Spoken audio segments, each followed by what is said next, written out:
বাসার ঘরে ঢুকেই বউকে বললাম, আমি কি একটা সিগারেট খেতে পারি?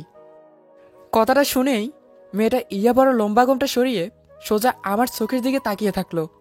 আমি আমতা আমতা করে বললাম, ইয়ে মানে আপনার যদি সমস্যা হয় তাহলে বাইরে গিয়ে খেয়ে আসি। না, বাইরে যেতে হবে না, এখান থেকেই খান। আর আমাকেও দিয়ে না একটা। আমি অবাক হয়ে বললাম, আপনিও কি সিগারেট খাবেন? হ্যাঁ, খাবো। আপনার কোনো সমস্যা? Are you serious? Of course serious. আপনি যখন খেতে পারেন, তবে আমি কেন খেতে পারবো না? আপনি তো ছেলে নন।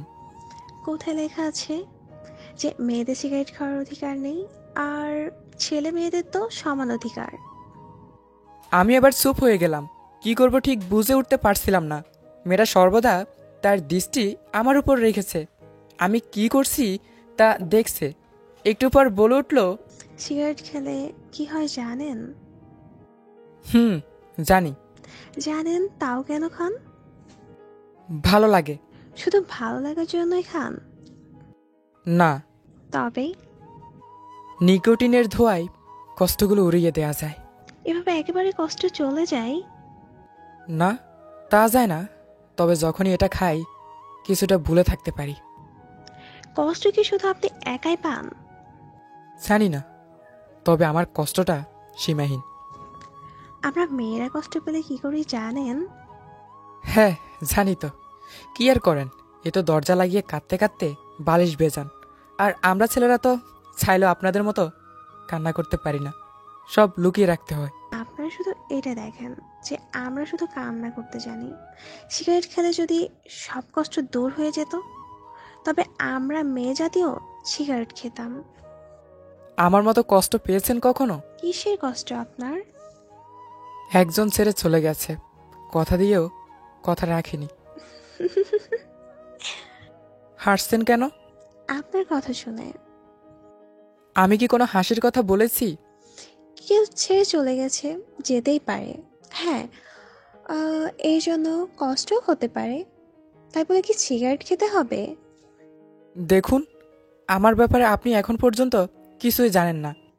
আপনি না বলে কিভাবে জানবো? সেটা আপনার না জানলেও চলবে। এই বলে রাগে দুঃখে দাঁত কড়মড় করে রুম থেকে বেরিয়ে ছাদে চলে আসলাম। একটা সিগারেট জ্বালিয়ে টানতে থাকলাম। হঠাৎ আমার কাঁধে কারো হাতের স্পর্শ অনুভব করতেই পিছনে ফিরে তাকালাম। এ কি, আপনি এখানে এসেছেন কেন? কেন আসতে পারি না? আমি আর কিছু বলছি না, চুপচাপ সিগারেট টেনে যাচ্ছি। একটু পর বললাম, আপনি ফ্রেশ হয়ে ঘুমিয়ে পড়ুন, যান। আমি একা একা কিভাবে ঘুমাবো? জানি না। আপনি না গেলে আমিও যাব না। পাগলামি করবেন না, আজ আর আমার ঘুম আসবে না। কেন? ওকে খুব মনে পড়ছে। একটা কথা জিজ্ঞেস করব? কি? রাগ করবেন না তো? আমাকে দেখে কি খুব বেশি রাগী মনে হয়? না, আসলে আপনার লাইফে অন্য কেউ ছিল, তাই না? হুম। আপনার গল্পটা আমাকে শোনাবেন? আমি নিশ্চুপ করে রইলাম। কি হলো, চুপ করে আছেন কেন? ভালো লাগছে না। শুনুন, হৃদয়ে চাপানো কষ্ট কাউকে শেয়ার করলে মন হালকা হয়। হয়তো তাহলে শেয়ার করুন আমার সাথে। অন্য একদিন। না, আজই। জোর করে বলাবেন এখন? আচ্ছা, আমি কি খুব বেশি খারাপ? না। হয়তো আপনাকে আমার পছন্দ হয়নি। আমি আবারও নিশ্চুপ করে রইলাম। যদি আমার সাথে না থাকতে চান, তবে বলে দিন, ডিভোর্স দিয়ে দিব। তাহলে তো আপনার সুবিধা হবে, তাই না? সুবিধা হয় মানে? কি বলতে চান? বয়ফ্রেন্ডের সাথে বিয়ে করতে সুবিধা হবে। আরে জানি তো। কি? দেখুন, আপনাকে আমি আগে বলছি, আমার কোনো বিএফ নাই। আমি আর কিছুই বললাম না, চুপ করে রইলাম। মেয়েটা ঠিক কি করবে বুঝে উঠতে পারছে না। আমাকে বিলিভ করানোর জন্য আমার হাত ধরে বলল, ট্রাস্ট মি, আমার কোনো বিএফ নাই। আমি সবসময় চেয়েছি যে যার সাথে আমার বিয়ে হবে সেই হবে আমার বিএফ। আর তার সাথেই প্রেম করব। আমি দেখেছি আমার বান্ধবীদের, ওরা একটার পর একটা রিলেশন করে, ছ্যাঁকা খেয়ে ফেসবুকে স্ট্যাটাস দেয়, কত ন্যাকামি করে। আমার এসব একদম ভালো লাগে না। বুঝলাম। এবার বিশ্বাস হইছে? হ্যাঁ, একটু একটু। কি? না কিছু না, আপনি ফ্রেশ হয়ে আসুন। হ্যাঁ, তবে একটু ওয়েট করেন, আমি ফ্রেশ হয়ে আপনার জন্য কফি বানিয়ে আনছি। কফি খেতে খেতে আপনার গল্প শোনা যাবে। এই বলে একদরে মেয়েরা ছাদ থেকে চলে গেল। মেয়েটার পাগলামি দেখে নিজের অজান্তেই মুখের কোণে হাসি চলে আসলো। কেমন বাচ্চাদের মতো স্বভাব। পারিবারিকভাবেই আমাদের বিয়ে হয়েছে। প্রথমে রাজি হয়নি, কিন্তু মা বাবার পরিশান্ত হাসিটা ধরে থাকতে এক প্রকার চাপে পড়েই বিয়েটা করা। ওর নাম অজান্তা। চেহারা একেবারে মাশাল্লাহ পরীর মতো, যে কেউ দেখলে প্রেমে পড়ে যাবে। প্রথমে দেখে আমি একটু থমকে গিয়েছিলাম, তাই মা বাবাকে বলেছিলাম এত সুন্দর চেহারার মেয়ে কোথাও না কোথাও নির্ঘাত রিলেশন আছে, বিয়ের পরেই ভেগে যাবে। কিন্তু সবাই বলল আসলে মেয়েটার কোনো রিলেশন নেই। আমিও কিছুতে বিশ্বাস করতে পারছিলাম না, তাই বিয়ের আগে মেয়েটাকে লজ্জা লজ্জা মুখ করে জিজ্ঞেস করেছিলাম, আচ্ছা একটা কথা বলবো, জি। আপনার কয়টা বয়ফ্রেন্ড? মেয়েটা রাগী লুক নিয়ে দাঁত কড়মড় করে বলেছিল, আপনার কি মনে হয় আমি 10-12টা বয়ফ্রেন্ড নিয়ে ঘুরি? আপনি এত সুন্দর দেখতে, বয়ফ্রেন্ড তো থাকার কথা। তো কি, আমি জানি আমি দেখতে সুন্দর। অনেক ছেলেই আমার পিছনে ঘুরে, কিন্তু আমি কাউকে পাত্তা দেই না। কেন? বলবো কোনো একদিন। এই বলে মেয়েটা আমার কাছ থেকে পালিয়ে গিয়েছিল। এর সাথে বিয়ে হলে নিশ্চয়ই পরের দিন কারো হাত ধরে চলে যাবে। অবশ্য আমিও সেটাই চাই, কিন্তু মেয়েটার হাব ভাব তেমন মনে হচ্ছে না। ওই তো মেয়েটা ফ্রেশ হয়ে কফি হাতে চলে এসেছে, কিন্তু হাতে দেখছি এক কাফি কফি। মেয়েটা কি জানে না যে আমিও কফি খেতে পছন্দ করি? কি স্বার্থপর, শুধু নিজের জন্যই বানিয়ে এনেছে। আপনি কি একাই কফি খাবেন? না, আপনিও খাবেন। তাহলে এক কাপ কেন? হাসছেন কেন? আপনি কিছুই বুঝেন না। কি বুঝবো? 1 কাপ কফি এনেছি কারণ। কি? বলবো? হ্যাঁ বলেন।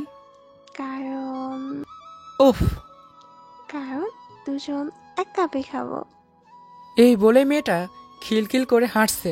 আমিও খানিকটা মুচকি হেসে আর একটু সিগারেট ধরাতে যাব, তখন অজান্তা আমার হাত ধরে বলল, আমি খানিকটা মুচকি হেসে আর একটা সিগারেট ধরাতে যাব, তখন অজান্তা আমার হাত ধরে বলল, প্লিজ আজ আর খাবেন না, অন্তত আমার জন্য। প্লিজ প্লিজ, সিগারেটের গন্ধ আমার একদম সহ্য হয় না। ওর মুখের দিকে তাকিয়ে কেন যেন থমকে গেলাম। সিগারেট ধরাতে গিয়েও ধরালাম না। যতই দেখছি ততই অবাক হচ্ছি। এদিকে না খেয়েও থাকতে পারছি না। কি করব তা বুঝে ফেলার আগেই মেয়েটা বলল, আচ্ছা, আপনার যদি সমস্যা হয় তবে আপনি খান, আমি না হয় কিছুক্ষণের জন্য দম বন্ধ করে রাখবো। হোয়াট? দম বন্ধ করে আবার থাকা যায় নাকি? কি আর বলবো, আপনি তো। আচ্ছা ঠিক আছে, খাবো না। কি? সত্যি? হুম। ওয়াও, আপনি এতগুলো ভালো। এই বলেই মেয়েটার মুখের কি হাসি, মনে হচ্ছে খুব খুশি হয়েছে। এর আগে এতটা খুশি হতে কাউকে দেখিনি। তাহলে এবার গল্প শুরু করেন। হ্যাঁ করব। দাঁড়ান দাঁড়ান, আগে কফিতে 1 চামচ দিয়ে নিন, না হলে ফিলিংস পাবেন না। আমি কফির কাপে চুমুক দিতে দিতে বললাম, প্রত্যেকটা মানুষের জীবনে কিছু অধ্যায় থাকে। কিছু অধ্যায় রঙিন, আবার কিছু অধ্যায় সাদা কালো। আর সাথে থাকে কিছু পরিত্যক্ত ভালোবাসার গল্প, যা শুরু হওয়ার আগেই শেষ হয়ে যায়। যে গল্পের নায়ক আমার হবার কথা ছিল, পরে বুঝতে পারলাম আমি নায়ক না, আমি আসলে ভিলেন। না, ভিলেন বললেও ভুল হবে, আমি আসলে ওই গল্পের নীরব দর্শক ছাড়া আর কিছুই ছিলাম না। ভেরি ইন্টারেস্টিং তো, একটু খুলে বলুন না প্লিজ। আমি এবার দীর্ঘশ্বাস ফেলতে ফেলতে বললাম, ক্লাস 9-এ থাকতে একটা মেয়েকে ভালো লেগে যায়। মেয়েটার নাম ছিল তিশা। দেখতে খুব একটা সুন্দরী না হলেও দেখতে বেশ মায়াবী। মাথায় দুইটা বেনি বেনি বেঁধে পরিপাটি হয়ে স্কুলে আসতো। ওকে ভালো লাগার বিশেষ কারণটা ছিল ওর চুপচাপ স্বভাব। ও অন্য আরও 5টা মেয়ের মতো না। ক্লাসে চারিদিকে ছাড়া আর অন্য কথা মনোযোগ দিত না। সব পড়া সবার আগে দিত। পরীক্ষাগুলোতেও বেশ ভালো রেজাল্ট, এক কথায় মেধাবী মেয়ে। ক্লাস শুরু হলে মাথা নিচু করে ঢুকতো, আবার ক্লাস শেষ হলে মাথা নিচু করে বের হতো। রাস্তায় কারো দিকে চোখ তুলেও তাকাতো না পর্যন্ত। এই সব কিছুতেই আমাকে চম্বুকের মতো টানত। মেয়েটার প্রতি অনেক আকর্ষণ হতাম। তারপর স্কুল গেটের সামনে রোজ দাঁড়িয়ে থাকতাম। আসলে ওকে দেখার জন্যই দাঁড়িয়ে থাকতাম। ও ঠিকই বুঝতে পারতো, কিন্তু চোখ তুলে তাকানোর সাহস পেত না। হয়তো সাহসের থেকে লজ্জাটাই বেশি পেত। প্রায় 6 মাস ধরে ওকে ফলো করার পর একদিন প্রথম ওর সিটিটা পেলাম। সিটি দেওয়ার কৌশলটা ছিল এরকম: আমি স্কুল গেটে ওর জন্য অপেক্ষা করছি, আর ও গেট থেকে বেরিয়ে একটা মোড়া চোরা কাগজ ফেলে দিয়ে যায়। সঙ্গে সঙ্গে বুঝে যাই এটা ওর কোনো বার্তা হবে। আমি কাগজটা হাতে নিয়ে এক দৌড়ে স্কুলের পিছনে আম বাগানটায় চলে যাই। খুলে দেখলাম ওতে লেখা ছিল, এ ছেলে, আপনি ওইভাবে রোজ দাঁড়িয়ে থাকেন কেন? লেখাটা পড়ার সাথে সাথেই বুকটা কেমন ধুক করে উঠেছিল। ওই মুহূর্তে আমার কি করা উচিত বুঝে উঠতে পারছিলাম না। আমি কি উত্তর দেব ভেবে পাচ্ছিলাম না। কাউকে কোনোদিন চিঠি লেখার অভিজ্ঞতাও নেই। এদিকে আবার কাউকে বলার সাহসও পাচ্ছিলাম না। অনেক ভেবে আমার একটা কাছের বন্ধুকে দেখালাম। ও পরামর্শ দিল আমি ওকে ভালোবাসি, এটা লিখে দিতে। আমি বললাম আমি পারবো না, আমার দ্বারা এসব হবে না। আমার ভয় হচ্ছে যদি স্যারকে দিয়ে দেয় তাহলে আমাকে টিসি দিয়ে দেবে। না বাবা থাক, আমি বরং ওকে দূর থেকে দেখে যাব। ভীতু দেখছি, কিন্তু তোর মতো ভীতু একটাও দেখিনি। আমার বন্ধু বলল, আরে কিচ্ছু হবে না, প্রেম করলে একটু ঝুঁকি নিতে হয়। ও কিছুটা সাহস দেওয়ার পর আমি ঠিক করলাম চিঠির উত্তর দেব। রাতে সবাই যখন ঘুমিয়ে পড়লো, আমি চট করে ডায়েরির একটা পৃষ্ঠা ছিঁড়ে তাতে লিখতে বসে যাই। আমি এবার গল্প থামিয়ে দিলাম। একটা স্বস্তির নিঃশ্বাস ফেলতে ফেলতে বললাম, কফিটা সুন্দর হয়েছে। সত্যি? হুম। নর্মালি আমার নিজের হাতে কফি খেতে ভালো লাগে, তবে আজ একটু অন্যরকম ভালো লাগা খুঁজে পেয়েছি। কি রকম? লজ্জা করছে। লজ্জা? এতে আবার লজ্জা করার কি আছে? মানে এই প্রথম কারোর সাথে একই কাফে কফি খাচ্ছি তো, তাই। আমি আবারও কফিতে চুমুক দিতে দিতে মুচকি হেসে বললাম, তাই নাকি? হ্যাঁ স্যার, তাই। আরেকটা জিনিস, কি? আপনি কি ঠোঁটের যত্ন একেবারেই নেন না? কেন বলুন তো? কফির কাপে চোখ দেওয়ার সময় আপনার ঠোঁটের ছোঁয়া পাচ্ছিলাম, তাই মনে হলো। আমি এবার হো হো করে হেসে উঠলাম। সত্যি খুব বেশি লাগছে আজ। ওর প্রত্যেকটা কথায় আমি যেন নিজেকে হারিয়ে ফেলেছি। প্রথম বাসর রাতটা যে এভাবে কাটাবো ভাবিনি। খুব রোমান্টিক একটা মেয়ে। আমার ফিলিংসগুলো ওকে বলতে পেরে খারাপ লাগছে না, বরং শান্তি পাচ্ছি। আমার ঘোর কাটিয়ে অজান্তা বলে উঠল, তারপর কি হলো বলেন? লেখার সময় আমার হাত থরথর করে কাঁপছিল। আমার যত নেগেটিভ চিন্তা ভাবনা সব আমার মাথার ভিতরে ঘুরপাক খাচ্ছিল। কি আর করব, ওকে পাওয়ার জন্য সাহস করে চিঠির উত্তর লিখেই ফেললাম। কি লিখেছিলেন? লিখেছিলাম, যদি বলি তোমাকে দেখার জন্য। হাসছেন কেন? এই সামান্য লেখা লিখতে গিয়ে এই অবস্থা? আমি ভীতু টাইপের ছিলাম, সব কিছুতেই ভয় পেতাম। কি আমার প্রেমিক পুরুষে? আচ্ছা, তারপর কি হয়েছিল? চিঠিটা কি দিতে পেরেছিলেন? হ্যাঁ, তবে অনেক কষ্টে। চিঠিটা দিতে গিয়ে মনে হচ্ছিল এই বুঝি কেউ দেখে ফেললো। যদি একবার কেউ দেখে ফেলে তাহলে আমি শেষ। কি আর করা, তাও কিভাবে যেন সবার চোখ এড়িয়ে দিয়ে ফেলেছিলাম। চিঠি দেওয়ার পর সেও আমার উত্তর দেয়। আবারও সে স্কুলের পিছনে আমবাগানে গিয়ে চট করে পড়ে ফেলি। বিশ্বাস করুন, ওটা পড়ার পর আমি ভয়েতে 7 দিন স্কুলে যাইনি। কি? 7 দিন? ও মাই গড! শুধু ওটা না, আমার খাওয়া দাওয়া সব বন্ধ হয়ে গিয়েছিল। শুধু খাওয়া, গোসল আর ঘুমার জন্য বাসায় যেতাম। আমার সব সময় বাইরে থাকতাম। এক কথায় পলাতক আসামির মতো থাকতাম। কিন্তু কেন? ওই সিটির কারণে। কি এমন লেখা ছিল যে লুকিয়ে থাকতেন এভাবে? সেদিনের কথা মনে পড়লে আমি নিজে হেসে ফেলি। নিজেকে কেমন বোকা বোকা লাগে। আরে বলেন তো। লেখা ছিল, তাই না? আপনার খবর আছে, দাঁড়ান। আমি কালী হেড স্যারের কাছে আপনার নামে নালিশ দিব আর সিটিটা দেখাবো। ব্যাস, এরপর থেকে আমার প্রতিক্রিয়া শুরু হয়ে গেল। কি আতঙ্কে ছিলাম শুধু আমি জানি। মেয়েটা আমার কথা শুনে হো হো করে হেসে উঠেছে আর ফাঁকে ফাঁকে কফির কাপে চুমুক দিচ্ছে। মেয়েটার কফি খাওয়াটা খুব ইন্টারেস্টিং। কেমন বাচ্চাদের মতো খায়। চুমুক দেওয়ার সময় আমার পো দিয়ে খায়। সত্যি খুব ইন্টারেস্টিং। তারপর কি হলো বলেন না। তারপর 7 দিন পার হয়ে যাওয়ার পর আমার ওই বন্ধুর কাছে জানতে পারলাম যে মেয়েটা কোনো নালিশই দেয়নি, সব আগের মতো স্বাভাবিক, আর আমাকে নাকি তিশা খুঁজছে। তখন আমি যেন বাকরুদ্ধ হয়ে গিয়েছিলাম। এসব কি হচ্ছে আমার সাথে? আমি কি করব বুঝে উঠতে পারছিলাম না।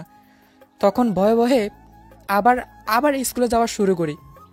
এতদিন স্কুলে কামাই দিয়েছি বলে স্যার ক্লাসের সবার সামনে কান ধরে দাঁড় করিয়ে রেখেছিল। ওই স্যামরা, এতদিন স্কুলে আসস নাই কেন? ওই স্যামরা, এতদিন স্কুলে আসস নাই কেন? বাড়িতে কি ঘোড়ার ঘাস কাটছস?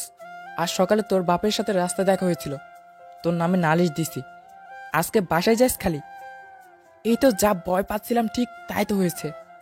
আমার এদিকেও গেল ওদিকেও গেল। ওকে, তো সবার সামনে কান ধরে আছি, আবার বাসায় গেলে বাবার হাতে উত্তম মাধ্যম খাওয়া থেকে আমাকে কেউ বাঁচাতে পারবে না।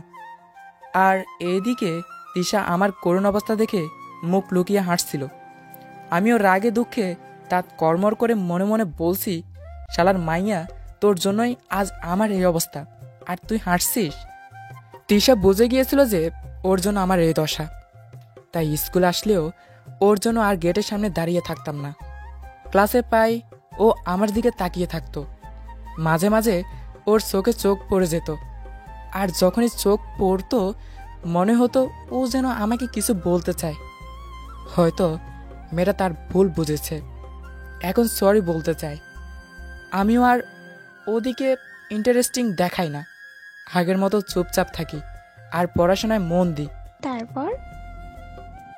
এভাবে 2 দিন যাওয়ার পর আমার অঙ্ক বইয়ের মাঝে একটা চিঠি পেলাম। চিঠিটা পেয়ে খানিকটা অবাক হই। ওতে যা লেখা ছিল, যা আমি স্বপ্ন কল্পনা করতে পারিনি। এক কথায় জাস্ট আমি নিঃশব্দ হয়ে গিয়েছিলাম। বুকের মধ্যে দুকানি শুরু হয়ে গিয়েছিল। My heart leaps up with joy. বাহ, এখানেও তো খুব ইন্টারেস্টিং। কি লেখা ছিল চিঠিতে বলেন তো? আমার তো শুইছে না। আমি এবার কফিতে যে চুমুক দিতে যাব, দেখি কাপ ফাঁকা। মেয়েটা বলল, ও সরি, আমি এখন 1 কাপ কফি বানিয়ে আনছি। এক দৌড়ে যাব আর এক দৌড়ে আসবো, তারপর শুনবো চিঠিতে কি লেখা ছিল। আর হ্যাঁ, ভুলে কিন্তু সিগারেটে হাত দিবেন না। আমি মুচকি হেসে মাথা নাড়িয়ে সম্মতি দিলাম। মেয়েটা সত্যি তাড়াহুড়ো করে সিঁড়ি বেয়ে নিচে নামছে। আমি বলে উঠলাম, এই পড়ে যাবেন তো, আস্তে আস্তে যান। তারপর, এই নিন কফি। এত তাড়াতাড়ি নিয়ে আসলে? আপনার থেকে দূরে কি থাকতে পারি? আচ্ছা, তাহলে বাকি গল্প শুরু করি। থাক, আর বাকি গল্প শুরু করা লাগবে না। বাকিটা অন্য একদিন বলা যাবে। বাসর ঘরটা নিরামিষ হোক পরিপাটি গল্পের জন্য, তা আমি চাই না। ওকে, চলো তাহলে শুরু করি। এই তো আমার লক্ষ্মী জামাইটা। ইস, আমার ঘুলোমুলো বউটা। হয়েছে, আর কথা না, শক্ত করে জড়িয়ে ধরো। তারপর আমি আমার বউটাকে শক্ত করে জড়িয়ে ধরলাম। গল্পটি কেমন লেগেছে অবশ্য লাইক কমেন্ট করে জানাতে ভুলবেন না। আমাদের সাথে থাকার জন্য অনেক অনেক ধন্যবাদ। আল্লাহ হাফেজ।